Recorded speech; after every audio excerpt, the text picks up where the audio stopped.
Jack in the back as well, so drink up. Matthew Nowak is the lone wolf in his wolf pack. His life is written in stories, songs, or even wrestling. This is Matthew's third story. Please welcome Matthew Nowak back to the stage.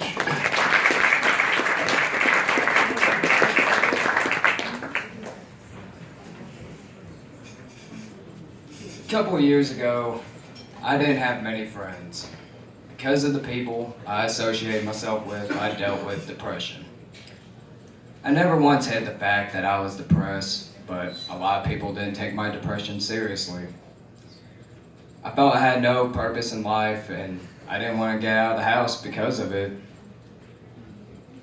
But there was one person who was there for me during this uneventful time.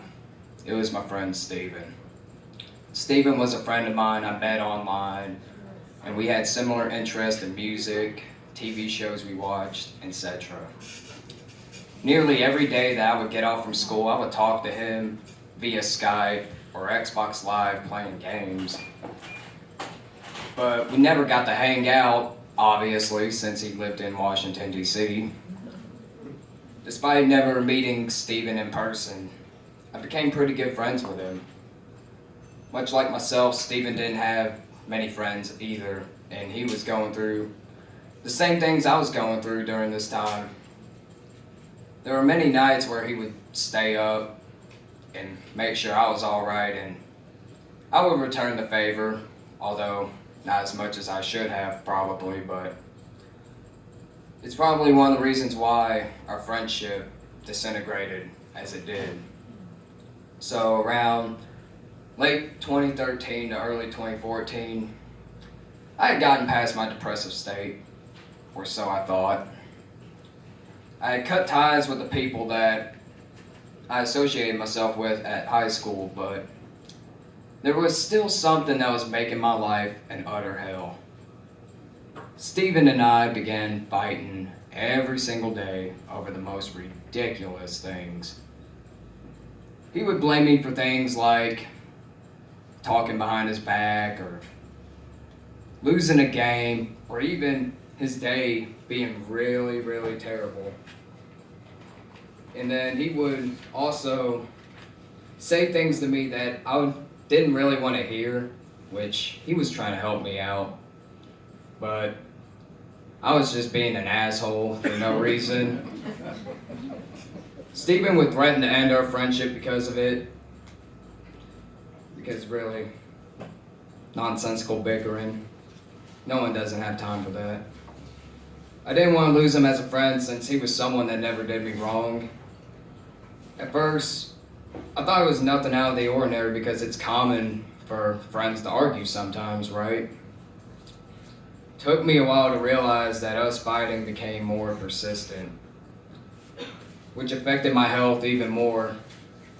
Every day, he wanted to talk for 8 to 12 hours, which I don't mind talking to people every day, but that's too much. He's probably the reason why I started having insomnia, and I looked anorexic in high school. The few friends I actually had in high school were asking me, hey, you want to hang out? Regrettably, I brushed them off saying, I'm busy, when I clearly wasn't. I don't know why I felt obligated to talk to Steven every day for a very long period, but one comment would change my life completely.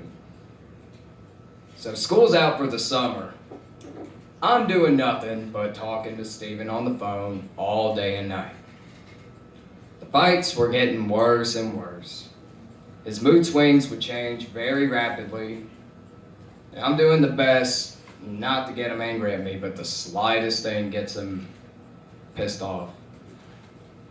One night in particular, it was another ugly confrontation. I don't remember what exactly we were fighting about. It was something stupid. But he violently shouted towards me, I will find where you live and I will kill you until I choke the life out of you till all the blood comes out, or I'll drown you in a lake. Now, I didn't know what to say to that. I was stunned to hear someone I considered a friend envision that he would murder me if he ever saw me. So a few moments later, Stephen begins to sigh.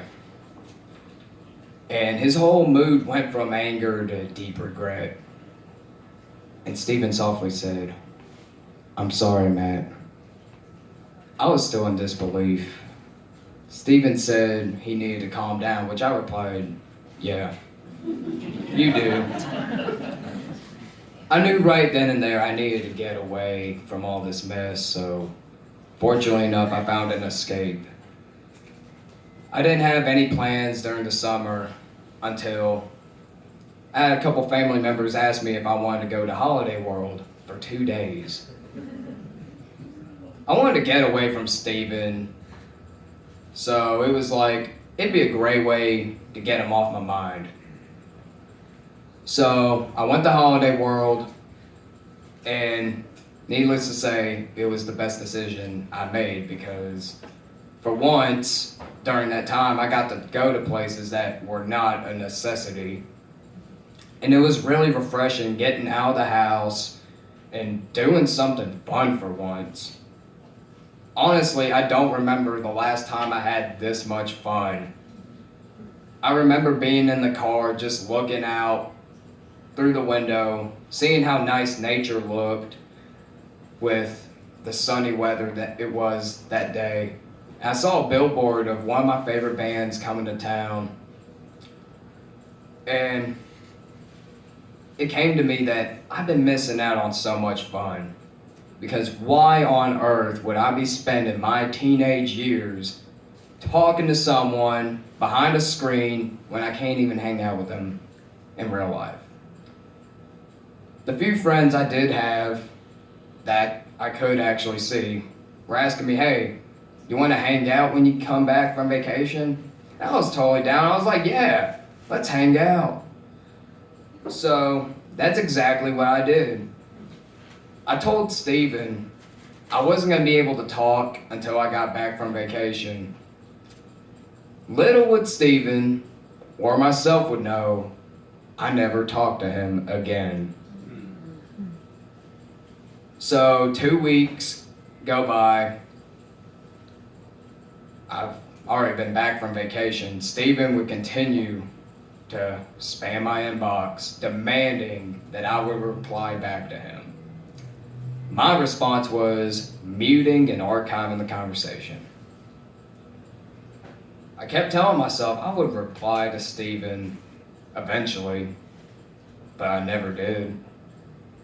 Instead, I continued ignoring his messages until he finally had enough. So he finally had enough of trying to get my attention, and the final text was the friendship being over. I noticed how happy I was that I wasn't even talking to him.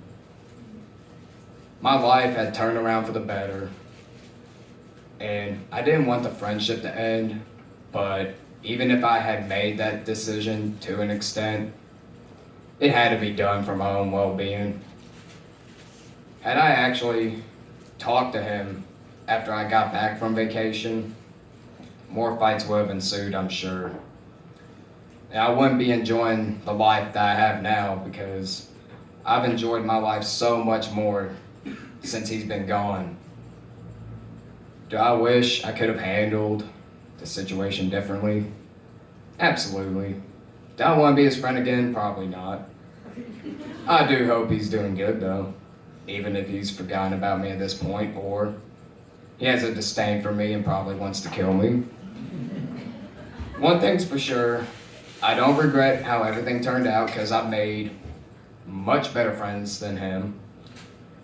I have opportunities to display my craft in front of an audience like here tonight. And most importantly, I'm not in an everyday battle with depression. Stephen served his purpose in my life, but without him, I do have a purpose in this life.